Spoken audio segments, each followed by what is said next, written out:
Um outro pilar muito importante para a gente cuidar das relações dentro da escola é fomentar uma cultura anti-bullying.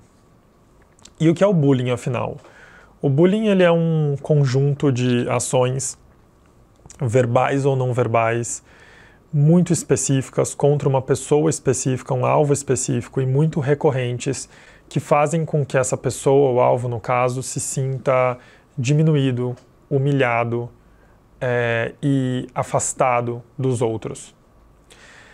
Por muitas vezes eu encontro colegas, professores e professoras que dizem orgulhosamente que em suas salas de aula ou em suas escolas não existe bullying. Por mais animador que isso pareça, isso sempre me preocupa um pouco, porque uma das características mais importantes sobre o bullying é que nós, adultos, somos sempre os últimos a saber que ele está acontecendo.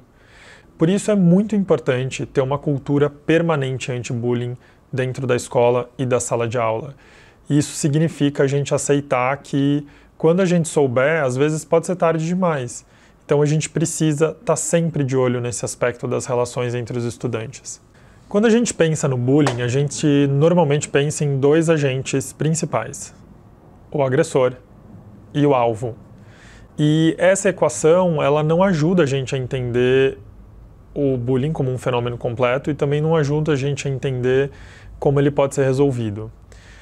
Numa situação de bullying sempre existem mais agentes, além do agressor e do alvo. Existem as testemunhas, que passivamente assistem o bullying enquanto ele acontece.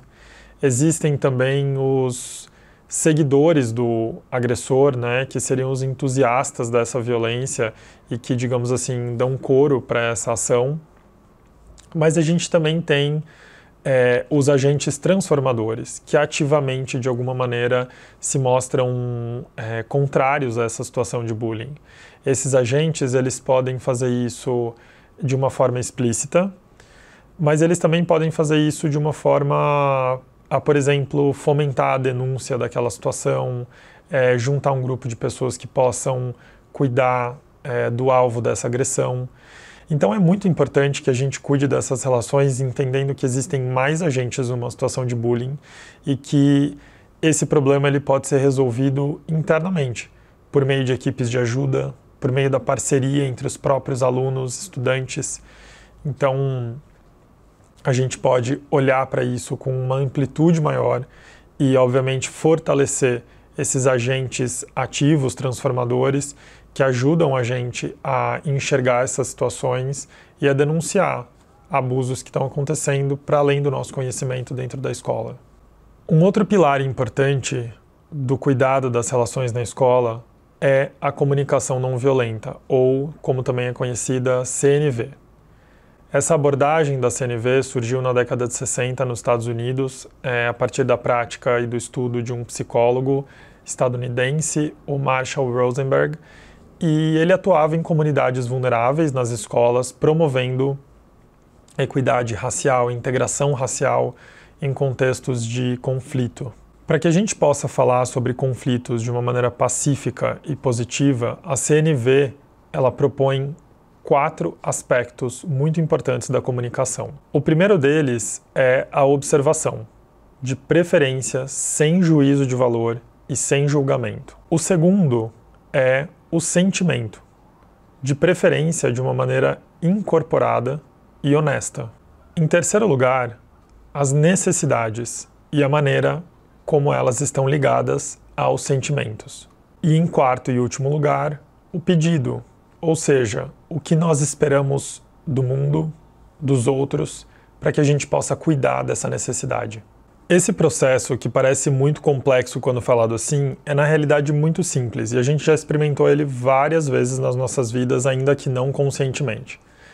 Por exemplo, é muito comum a gente se frustrar com as relações na escola. Se a gente pensar na relação com os nossos estudantes, vamos supor que uma estudante esteja falando enquanto nós estamos dando uma explicação. É comum que isso nos frustre. E daí é claro que vai depender como a gente vai abordar essa situação.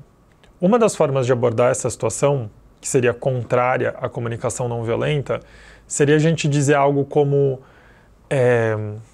vamos supor, Maria, você não presta atenção em mim, você está me desafiando, para agora. Essa seria uma abordagem possível e que muitos de nós, com certeza, já optamos por essa abordagem em algum momento. Mas essa afirmação ela implica em algumas suposições, né? Primeiro, a Maria não está prestando atenção. Essa é uma suposição que a gente está fazendo, da qual a gente não tem total certeza, porque uma pessoa pode estar falando com outra e pode estar prestando atenção no que a gente está falando. Isso é perfeitamente possível. E em segundo lugar, é o pressuposto de que ela está nos desafiando, né? A gente não sabe se esse era realmente o objetivo dela. Então, como é que a gente pode expressar esse nosso sentimento de uma outra forma por meio dessa abordagem da comunicação não violenta? Então, a primeira coisa, né, como a gente falou anteriormente, é que a gente possa observar, e de preferência sem esse juízo de valor.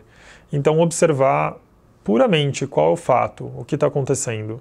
E o fato é que a Maria estava falando em cima de mim enquanto eu estava dando uma explicação. Logo depois disso, a gente se conecta com o nosso sentimento. O sentimento de quem está sendo desvalorizado, de quem está se sentindo de alguma maneira desafiado. E daí, depois disso, a gente vai para a nossa necessidade. O que é que a gente precisa? A gente precisa restaurar essa sensação de se sentir útil, de se sentir percebido, de se sentir escutado. E daí o pedido, como é que a gente vai pedir isso para Maria?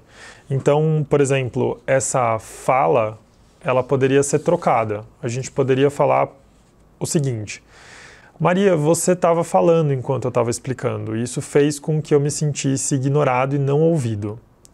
Eu preciso que você me ouça e não fale em cima de mim. Pode ser? Bom, dessa forma, a gente vai deixar em primeiro lugar muito claro o que aconteceu, que era o fato de que Maria estava falando em cima de uma explicação.